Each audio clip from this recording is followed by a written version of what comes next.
In this session, we are discussing simple set union and simple set find, the respective operations and algorithms. In the previous video, we discussed that how a set can get represented in the computer's memory. So, it is my humble request to you all, please watch the previous video because this video is in the continuation of the previous one. So, in the previous video, we considered three sets S1, S2, S3 and we have represented them using forests. So, use of forests in the representation of sets, and here we are having this 1, 7, 8, 9, 2, 5, 10 and 4, 3, 6. So, S1, S2, S3 has got represented using this forest representation, and here this is the same sets are getting represented using array. There is an array representation of S1, S2 and S3. So, these are the location numbers we are having, and P is the name of the array and it is containing this particular set of data. We know that 1, 5 and 3 are the root nodes. So, that is why at location 1 and 5 and 3 I am writing here -1, indicating that it is pointing to no other location. So, it is having no root. Otherwise, in case of 7, 8, 9 the root is 1. So, in case of 7, 8, 9 I wrote 1, 1, 1. In case of 2, 10 I wrote 2 and 5 and 5. In case of 4 and 6 I wrote 3, 4 and 6 I wrote 3. In this way, this array representation has been done. So, this much we discussed in the previous video. Now, let us go for simple set union and then simple set find. Disjoint set union, if Si and Sj are two disjoint sets, that means they are disjoint, they are not having any common elements, then their union Si union Sj is equal to all elements x such that x is in Si or in Sj. As example, if we perform the union of S1 and S2, so these elements and these elements will get unioned into a single set and they will form a set like 1, 2, 5, 7 and then 8, 9, 10. So, that is our simple union. So, now if you go for the find, then given the element I, find the set containing I. If you are not getting, take this example. Thus, 4 is in the set S3 and 9 is in the set S1. So, 4 will be in the set S3 and 9 will be in the set S1. In the previous video, we drew this particular forest, and along with that we had one two-dimensional array. One is the first column was containing the set names S1, S2, S3, and the second column was having the pointers who were pointing to this particular sets or to this particular trees. So, please watch that one, and from there you can easily get that if you put 4 then you can get S3, if you put 9 in I then you are going to get S1. Okay, now let us write the respective algorithm. At first we are going for simple find. So, now simple find I, that means I shall find this particular value I. So, simple while Pi is greater than equal to 0, I is equal to Pi, and when this particular while will terminate, when Pi will be equal to 0, when Pi will not be greater than equal to 0, then it will come out, then it will return the value of I. Okay, now let me check with the I is equal to 8. Let us suppose I am passing the value 8 here.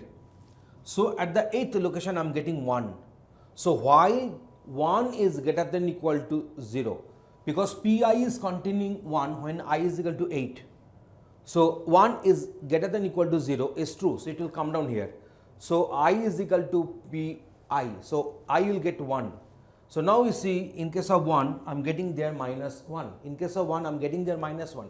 So, -1 is greater than equal to 0 is false. So, from the while block I shall come out and I shall return here -1. So, -1 indicates that I shall return here -1. So, -1 indicates that it is a root node. It is a root node because 1 is a root node. So, in that particular set this particular 8 is belonging, then it returns -1. So, in this way it is working, and if you consider the previous diagram which we discussed in the earlier video, then also the set name can be obtained. That means node number 8 is belonging to the set S1, so that can be accessed. Okay. So now if we go for the simple union, so I am putting I and j as to values and only a single statement will be there, that is Pi is equal to Pj. So let me go for one example. Let us suppose if I is equal to 1 and j is equal to 5, then so I is equal to 1 and j is equal to 5, then what will happen? So P1 will be equal to j, so P1 will be equal to 5. So if P1 will become 5, so P1 will become 5, so I am just crossing this one, I am putting the value 5 here, then what will happen? Then actually it indicates that node number 1 is having the root 5, node number 1 will have the root 5, so it will come like this. So in this way the set will be unioned. Remember, the first number whatever you are passing, that is becoming the subtree, that is coming in the lower level, and the second number what you are putting, that will remain as a root. Okay, so because I wrote here Pi is equal to j, so that's why it is coming. So now you see two sets have got unioned. Okay, we have done the simple union and simple find, and now let me tell you one problem with the simple union whatever we have written there. Let us suppose we are having n number of sets, each set is containing only one element, like this. First set with 1 as a single element, second set with 2 as a single element 3 in the third set, single element 4 in the fourth set, and dot dot dot dot we are having the single element n in the nth set. So let us consider this one. So if you go for the array representation, then each and every location will be having -1 because all nodes are the root nodes. They are not having any kind of parent over it. So that's why they are pointing to none, because you see the children nodes are pointing to someone, but root nodes are not pointing to anyone. So they are having the invalid pointer, so that is -1. Okay, now if we do the operations like union 1, 2, I told you that the 2 will remain as the root, but 1 will be pointing to 2. So that I found here.